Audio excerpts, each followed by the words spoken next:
What's up, YouTubers? This is Harpy Hunter 89 coming at you from the Duelist Den. Uh, just going through a few brief deck updates and profiles for this format.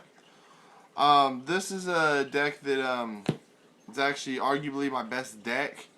Not to say that's my favorite deck. That would actually be my Harpy deck profile, which I've already got that up on my channel.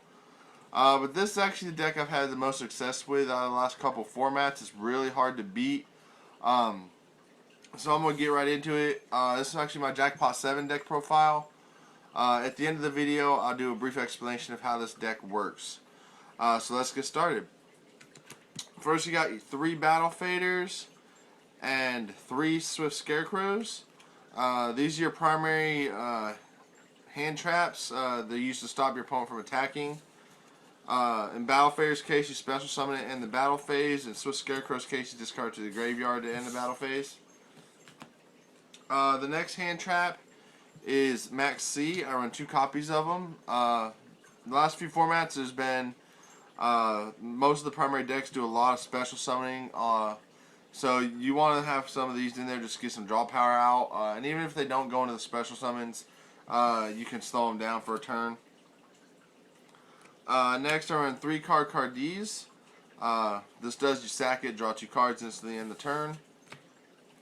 And for the boss monster in this deck, I know what you're thinking, a boss monster with 1,000 attack ain't that great. But this is actually the boss monster in the deck, and I'll explain that at the end of the video. Next, I run 3 creature swaps. This is essential to get your Dark Scorpion Burglars over onto your opponent's side of the field. I'll explain why you want to do that later on. 3 Jackpot 7s. This is the card that the deck is named after. This does deactivate, shuffle into the deck, and if this card in your possession, which means from your hand, field, or deck, if this card in your possession is sent to the graveyard by a card effect your opponent controls, then it banishes itself, and when all 3 of these are banished by their own effect, you auto-win. Next, for my draw power, I run 1 Day of Peace, 1 Upstart Goblin, 3 Pod Dualities. These are pretty staple cards, so everybody really knows what they do already. Then I also run 3 Draw Muscles. This serves a dual purpose. If you have a monster on your field in defense position with 1,000 or less attack or defense, you activate this. It's a quick play, so you activate it on your opponent's turn. That monster can't be destroyed by battle this turn, and you also get to draw a card, so it's another draw engine in the deck. 3 Hippo Carnivals and 2 Scapegoats. These are the token producers for the deck. You're going to want to get tokens out on the field as quickly as possible to combo off. 1 the Seal of Orichalcos. This is in here primarily for stopping my opponent from attacking. If you have 2 or more attack position monsters on the field, your opponent cannot target your monster with the lowest attack as an attack target. So if you got multiple tokens all in attack mode, they all have the same attack, your opponent's not going to be able to attack any of them. 3 Threatening Roars. Your opponent can't attack the turn this is activated. And 3 Wabokus.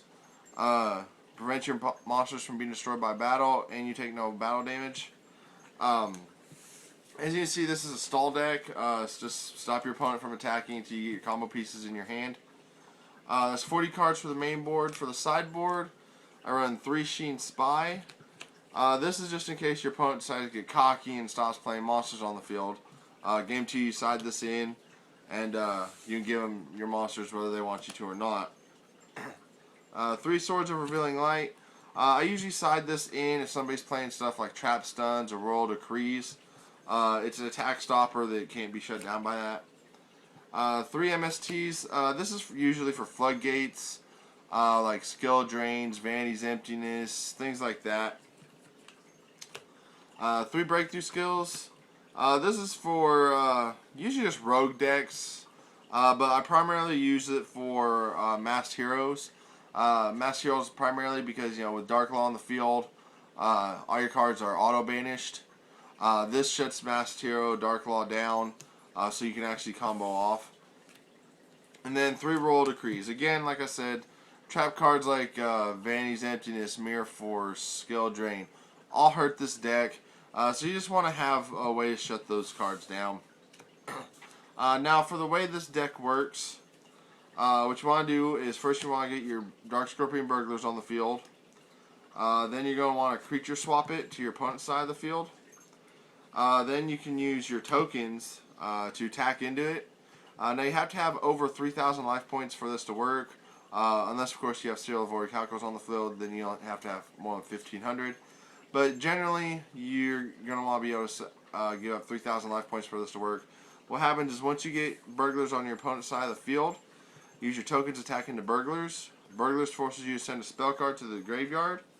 And because Burglars controls your opponent, when your Jackpot 7 gets sent from your deck to the graveyard, your opponent's card effect, since they control it, send it there so it banishes itself. Now once you have all three of these banished with their own effect by attacking into Burglars like that, you auto win the duel. But that is my Jackpot 7 deck profile. Tell me what you think of it in the comment section below. Like the video and subscribe to the channel. And until next time, this is Harpy Hunter 89 signing off.